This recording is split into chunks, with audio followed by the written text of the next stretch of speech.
deve ser vista como parte do plano único da salvação. Batismo não salva. Batismo é ministrado a pessoas salvas. Repito, batismo não salva, o batismo é ministrado a pessoas salvas. Você perguntaria, pastor Samuel, todas as pessoas batizadas são salvas? Não. Isto porque a salvação é um elemento de fé. Mas esta salvação, que é um elemento de fé, traz alguns elementos abençoadores. Aqueles que são nascidos de novo, é verdade, e que são batizados, são abençoados por isto. Mas nós repetimos que batismo não salva. Você perguntaria, por que então as igrejas batizam os crentes? Nós batizamos os crentes para uma confirmação da sua confissão de fé. Batizamos os crentes como elemento de confirmação da sua fé. Aquilo que ele acredita, se ele crê, na verdade, que o batismo é uma bênção para a vida dele, em simbolismo com o sangue glorioso de Jesus, que lava os pecados daquele que nele crê, então ele será batizado por esta razão. A igreja não obriga ninguém a ser batizado. A igreja simplesmente é o elemento de Deus para batizar os cristãos convertidos. E eu diria, aqueles que de fato têm e devem obediência à palavra de Deus e acreditam que o batismo é uma simbologia da sua redenção, da sua salvação, da lavagem dos seus pecados através do sangue de Jesus.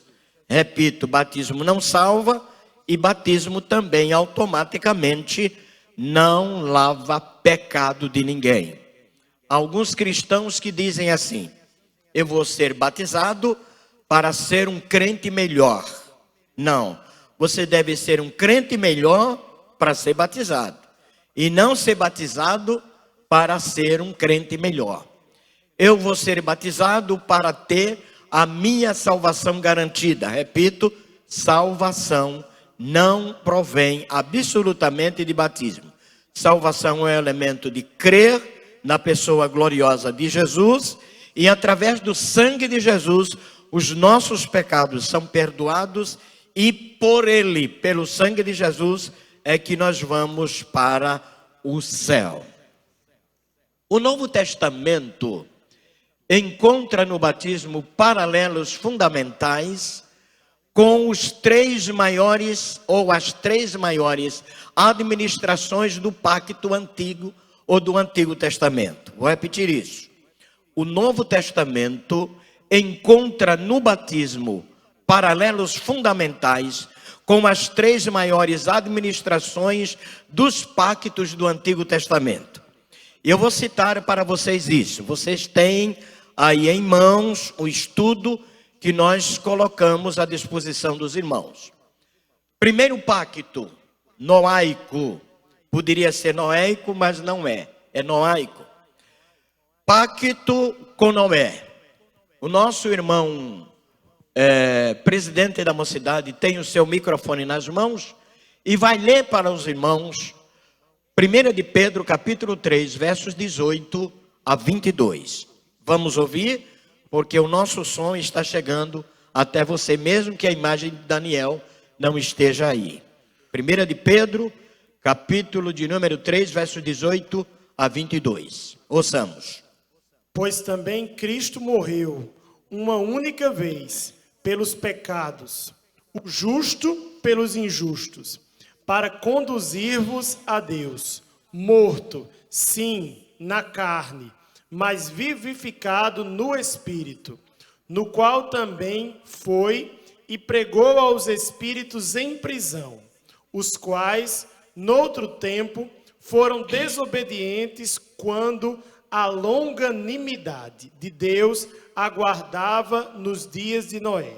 enquanto se preparava a arca, na qual poucos, a saber, 8 pessoas, foram salvos através da água, a qual, figurando o batismo, agora também vos salva, não sendo a remoção da imundícia da carne, mas a indagação de uma boa consciência para com Deus por meio da ressurreição de Jesus Cristo, o qual, depois de ir para o céu, está à destra de Deus, ficando-lhe subordinados os anjos e potestades e poderes. Automaticamente nós temos aí um trato de Deus com Noé. O batismo significaria exatamente a acessão e o derramamento das águas, mas isto aconteceu simplesmente para salvar a sua família. Se nós fôssemos ter batismo como as águas do dilúvio, então o batismo seria para a condenação. O que na realidade não foi. Foi para a salvação da família de Noé, conforme a argumentação do capítulo 3 de 1 Pedro.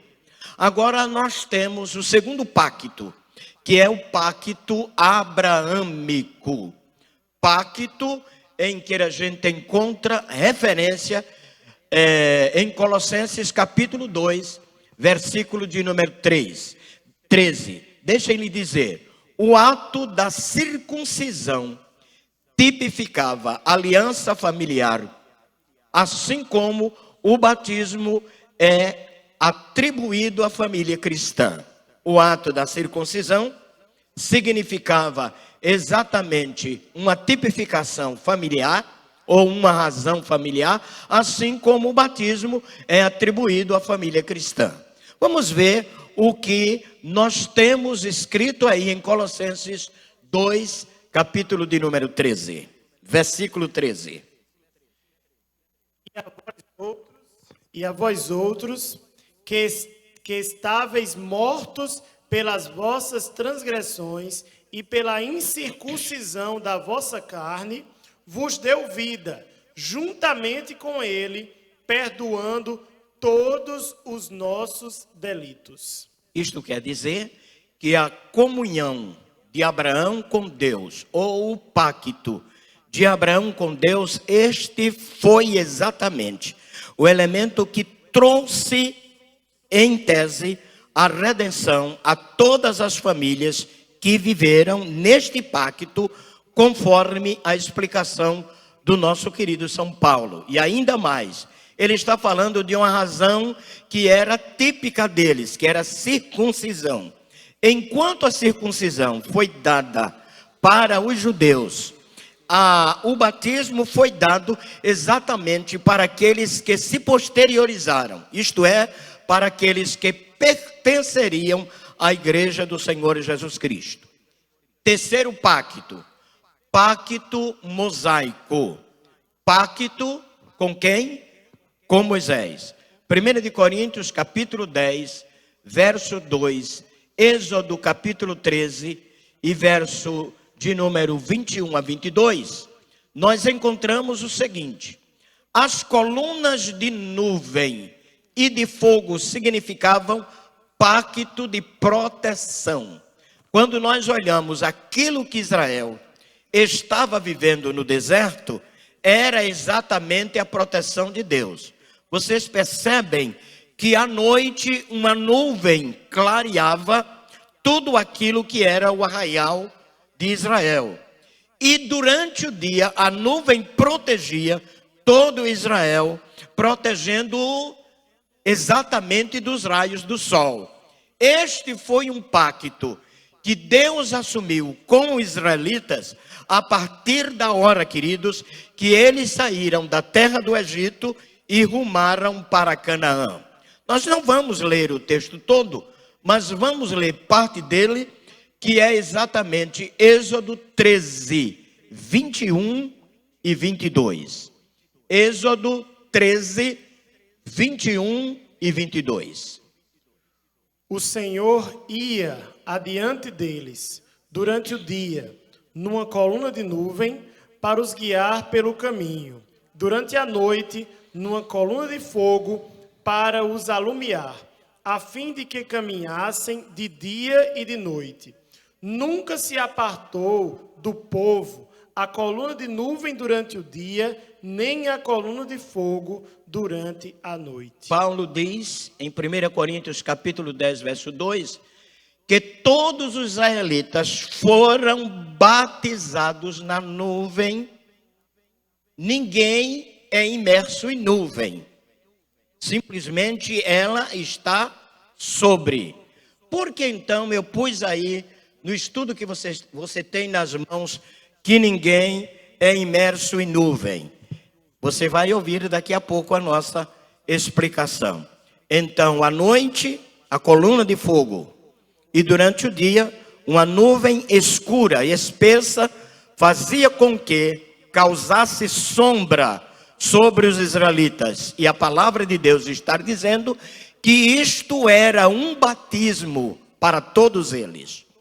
Continuando, o exemplo único de imersão no Antigo Testamento, e a gente começa aqui falando sobre o modelo e a razão batismal nossa como congregacionais.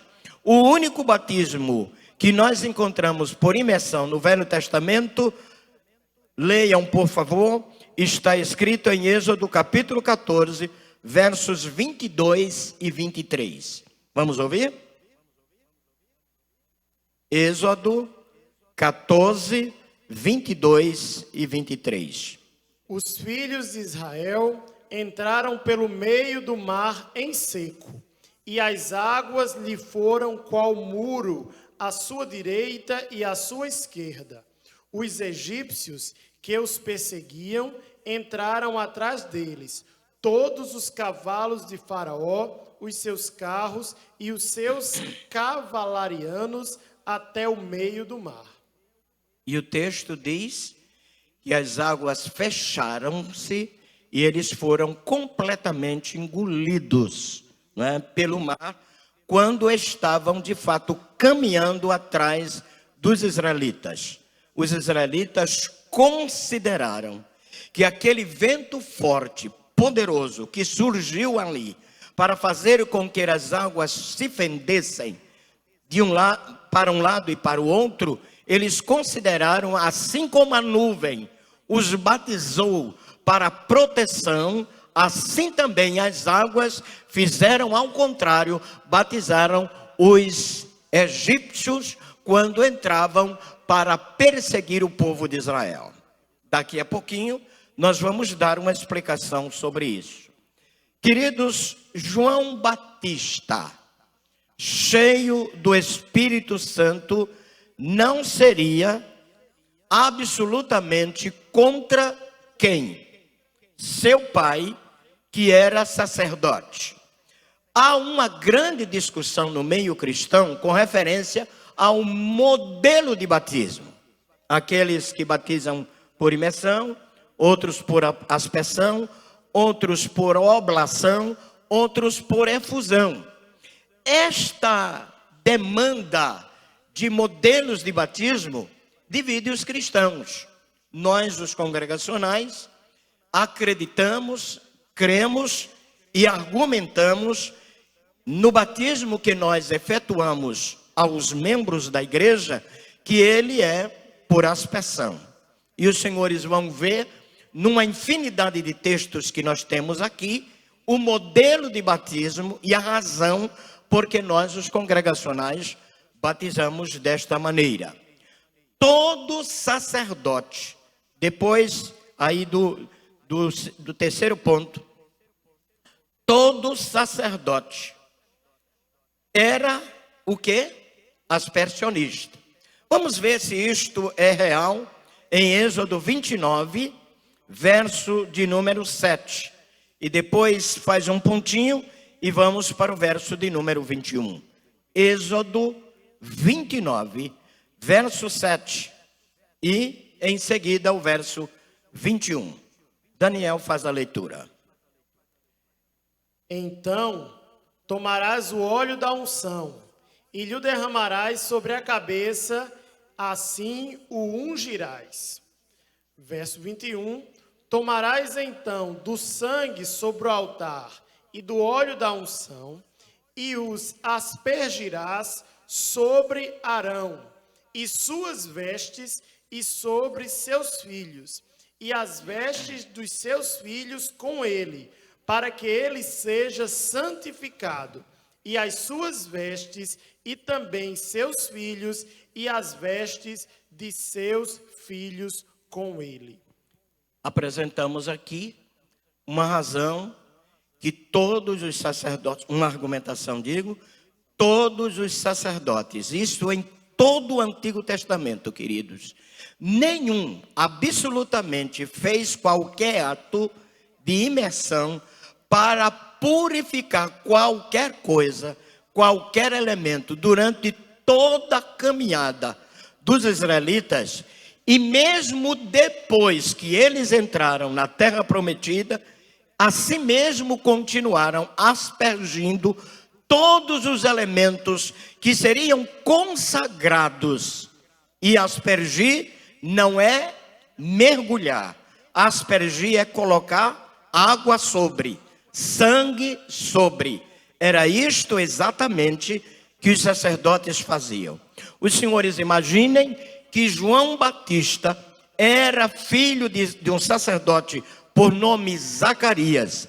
Automaticamente, o batismo realizado por ele, que seria para a purificação daqueles que vinham ouvir a palavra e se convertiam, automaticamente João não iria se contrapor ou contradizer tudo aquilo que durante centenas e centenas de anos estava sendo realizado pelos sacerdotes. Ele não se contraporia a isto, dado ao fato de que ele era filho de sacerdote. Automaticamente também um homem cheio do Espírito Santo não haveria de contradizer aquilo que na realidade, durante todo este tempo, a linha sacerdotal estava de fato realizando. A Bíblia diz: a lei e os profetas vigoraram até João. Automaticamente o ministério de João foi respeitado por Jesus, porque a igreja ainda não havia sido estabelecida. Automaticamente nenhum ato de purificação seria exatamente feito de outra maneira. Vamos continuar. João Batista batizou Jesus, diz a letra B aí do estudo que vocês têm nas mãos, por imersão. Alguém poderia exatamente argumentar, não é? Por que então? Porque o texto diz que Jesus saiu das águas. E aí a gente faz essa pergunta: por que ele saiu? Resposta: porque entrou. Era impossível ele sair sem ter entrado. Alguém gostaria sempre de nos convencer que João saiu da água porque era água funda. No entanto, João não contrariaria aquilo que seu pai e tantos outros sacerdotes houvera feito em centenas de anos no ato de purificação. E aqueles que vinham para a pregação do evangelho saíam dali depois da confissão dos seus pecados e eram considerados puros diante exatamente da sociedade de então. Automaticamente, João não teria emergido Jesus. Tantos quantos vieram a ele foram aspergidos. Nós temos uma discussão muito grande diante da sociedade por causa de alguns filmes que são apresentados. Alguns, Jesus mergulha João. Noutros, Jesus simplesmente deixa João se abaixar um pouquinho e ele põe água sobre a cabeça de João. Não interessa filmes para a gente. O que interessa é a Bíblia. Aquilo que a Bíblia nos diz é exatamente o elemento que passa a ser a nossa regra de fé e prática. Mas vamos agora para alguns atos de purificação. Depois da letra B, os senhores vão encontrar aí atos de purificação. Vamos lá, Daniel, Levíticos 16, versos 16 a 19, 1 de Pedro, capítulo 1, verso 21, e 1 de João, capítulo 1, verso 7. Nós vamos ler Levíticos 16, 16. Diz assim a palavra do Senhor: assim fará expiação pelo santuário, por causa das impurezas dos filhos de Israel, e das suas transgressões, e de todos os seus pecados. Da mesma sorte, fará pela tenda da congregação, que está com eles no meio das suas impurezas. 1 de Pedro 1, 21. Você pode ir procurando logo, você que está aqui no auditório, pode ir procurando também 1 de João, capítulo 1, verso 7. E você vai ver mais uma argumentação sobre a questão de atos de purificação. De Pedro 1, 21.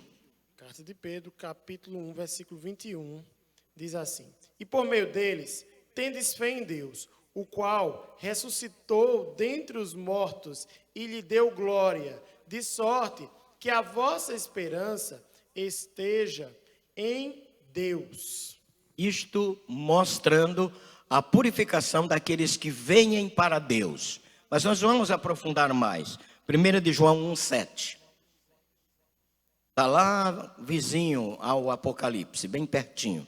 1 de João 1,7. Verso 7 diz: se porém andarmos na luz, como ele está na luz, mantemos comunhão uns com os outros, e o sangue de Jesus, seu Filho, nos purifica de todo pecado. Automaticamente, só o sangue de Jesus, Filho de Deus, nos purifica de todo pecado. Não adianta a gente ir atrás de oração, de confissão, uma infinidade de coisas. Só o sangue de Jesus purifica-nos de todo pecado. Lá no Velho Testamento, eram os atos de aspersão por sangue que purificava. A Bíblia faz menção da vida dos sacerdotes que entravam uma vez por ano, lá no Santo dos Santos, do sumo sacerdote, digo, exatamente para pedir a Deus expiação pelo seu próprio pecado e o pecado da congregação.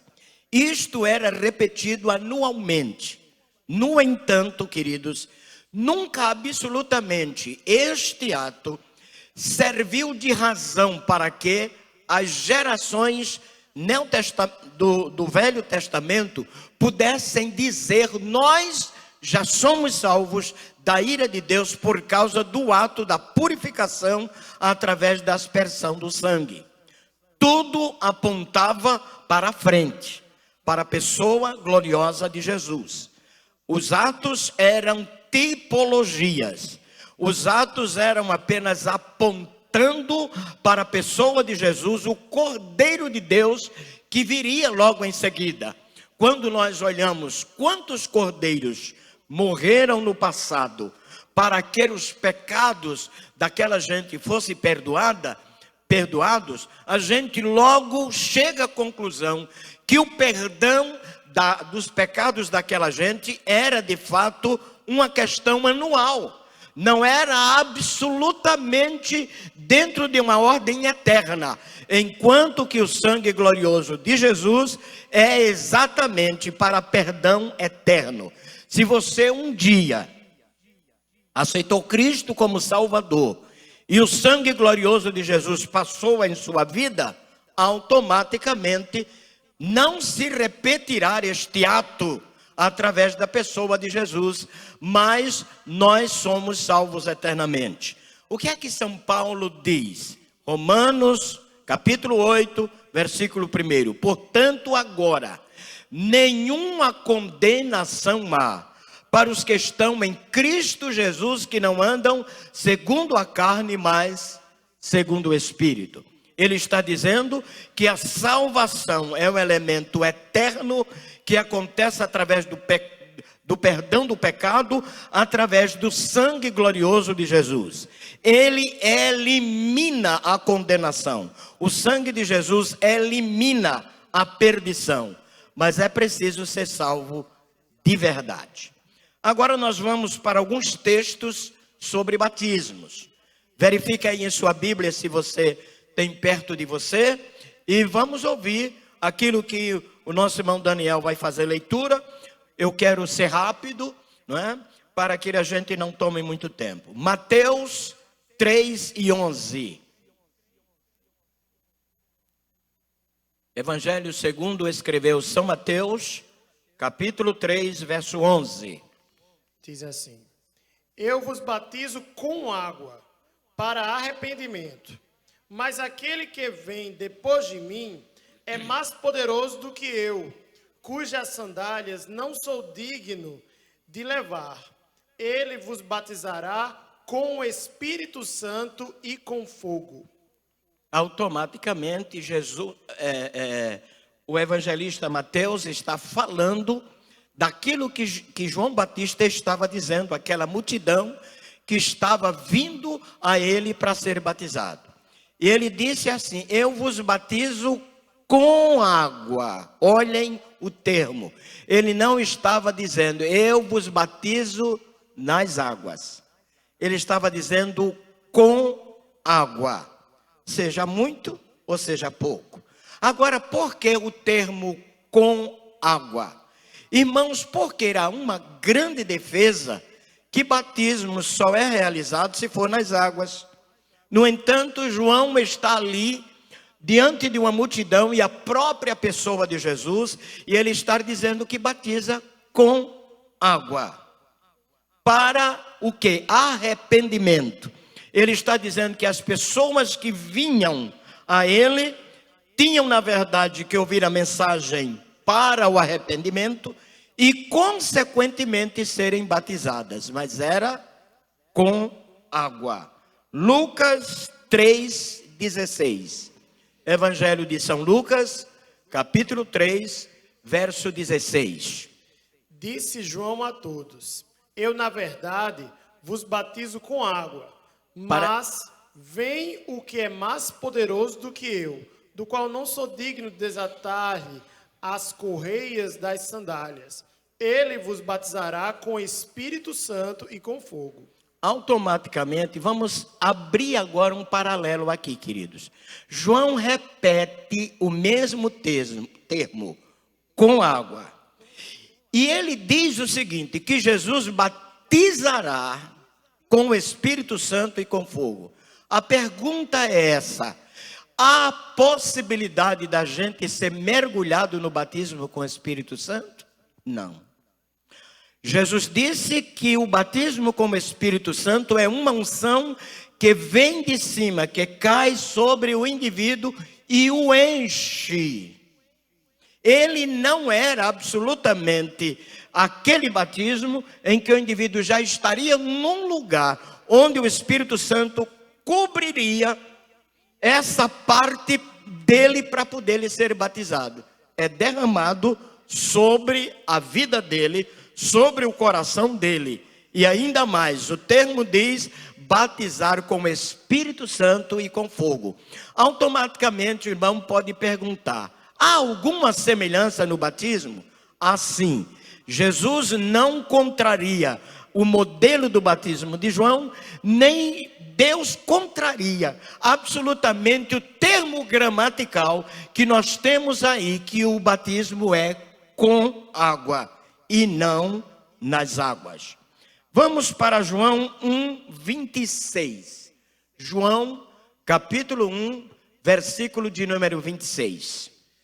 Respondeu-lhes João: Eu batizo com água, mas no meio de vós está quem vós não conheceis. Batismo com água. Os irmãos percebam aqui que nós não podemos absolutamente frustrar aquilo que é um termo gramatical, que está em todas as versões da Bíblia. É impossível você trocar o termo que está em todas as versões da Bíblia para criar o seu modelo de batismo. João está dizendo que o batismo é com água. E isto é fundamental para que a gente entenda que a gramática não era o elemento em que vai fazer uma linha doutrinária, mas é o elemento que está determinando o modelo como o batismo é realizado. Atos capítulo 1, verso 6. Então, os que estavam reunidos lhe perguntaram: Senhor, será o tempo em que restaures o reino a Israel? Quando nós olhamos para esse quadro aqui, nós vamos um pouco mais à frente e vamos encontrar o capítulo de número 16 dos Atos, versos 32 a 34, e nós temos exatamente a explicação real da pergunta em que foi feito aquela comunidade que estava reunida. Capítulo de número 16, verso 32 a 34. E lhe pregaram a palavra de Deus e a todos os de sua casa. Naquela mesma hora, cuidando deles, lavou-lhes os vergões dos açoites. A seguir, foi ele batizado e todos os seus. Então, levando-os para a sua própria casa, para a sua própria casa, lhes pôs a mesa, e com todos os seus manifestava grande alegria por terem crido em Cristo. Os irmãos percebam que lá no capítulo de número 9, nós vamos encontrar o batismo de São Paulo. São Paulo foi batizado numa casa. Os judeus não se permitiam absolutamente nem lavar as mãos num tanque, quanto mais batizar uma pessoa. Nem lavar as mãos. Eles teriam que tirar a água do tanque e lavar as mãos fora. O termo aqui diz que São Paulo, no capítulo 9, eu esqueci de colocar aqui, no capítulo 9 diz que São Paulo foi batizado lá na casa de Ananias. Automaticamente a gente entende, meus amados irmãos, que alguém foi batizado numa casa e não foi mergulhado em tanque nenhum, nem rio nenhum, foi numa casa, e este batismo não era antibíblico, pelo contrário.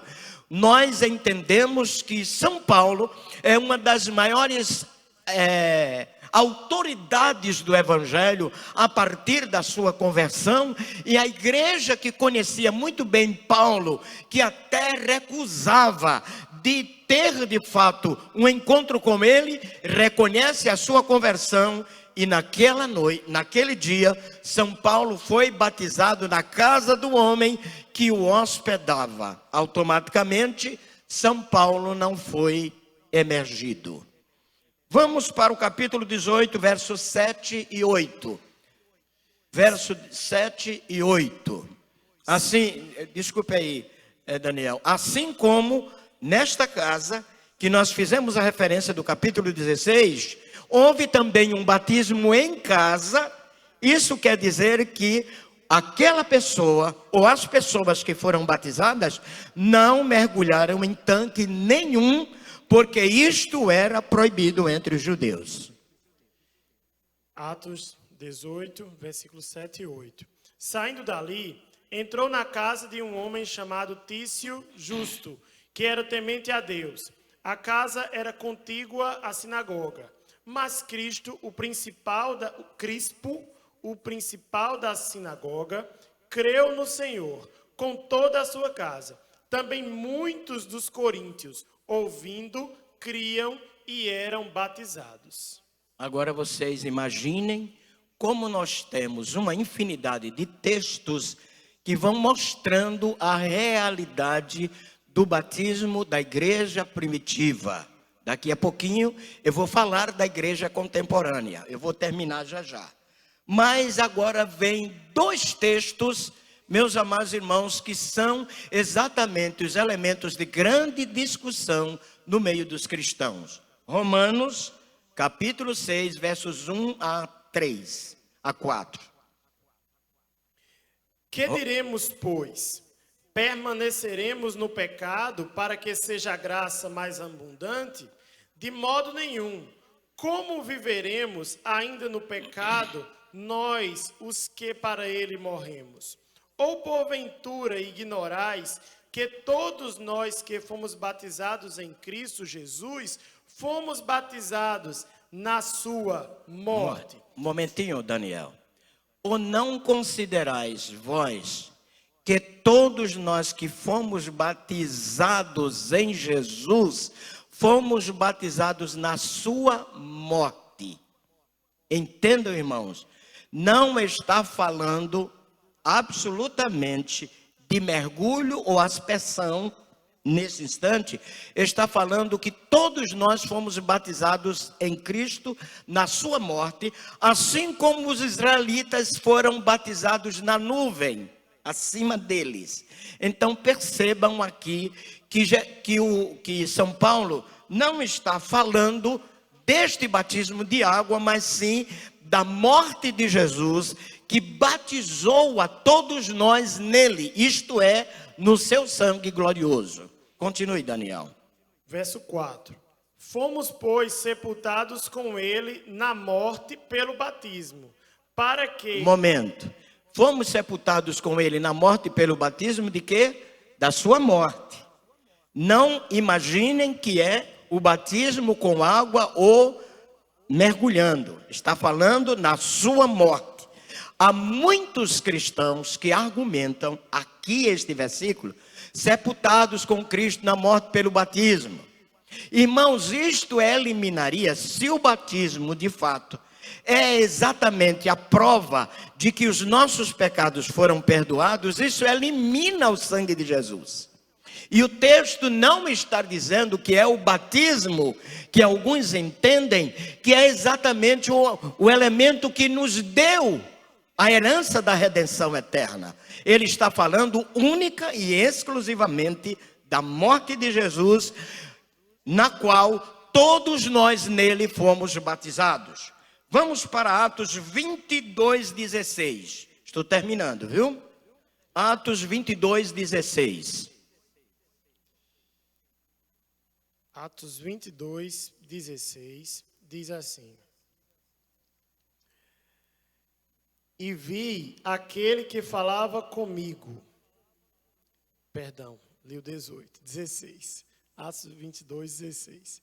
E agora, por que te demoras? Levanta-te, recebe o batismo e lava os teus pecados, invocando o nome dele.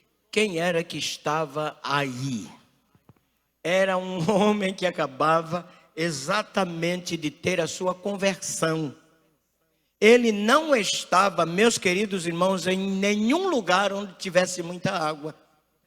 Ele estava exatamente numa reunião, depois de sua conversão, e ali foi batizado. No capítulo de número 9 de Atos, 15 a 18, Daniel. Diz assim: Mas o Senhor lhe disse: Vai, porque este é para mim instrumento escolhido para levar o meu nome perante os gentios e reis, bem como perante os filhos de Israel. Pois eu lhe mostrarei quanto lhe importa sofrer pelo meu nome. Então Ananias foi, e entrando na casa, impôs sobre ele as mãos, dizendo: Saulo, irmão, o Senhor me enviou a saber o próprio Jesus, que te apareceu no caminho por onde vinhas, para que recuperes a vista e fiques cheios do Espírito Santo.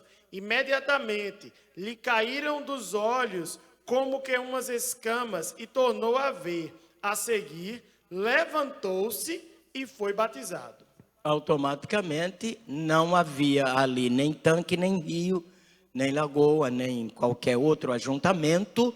O texto diz que ele foi batizado naquela casa onde estava. Queridos irmãos, é bem possível que a gente seja optativo no lugar de sermos de fato bíblicos. Optativos porque a gente olha esta ou aquela igreja que batiza desta ou daquela maneira e a gente acha bonito. E acha exatamente que a aglomeração, ela nos é convincente porque tem muita gente, porque muita gente só gostaria de ser batizado daquela maneira. Mas quando nós vamos para a palavra de Deus, nós vamos ver duas coisas importantes conforme estávamos argumentando. Todo ato de purificação, tanto no Velho Testamento quanto no Novo, eles são decretos de Deus como aspersão. Você pode crer no que você achar conveniente.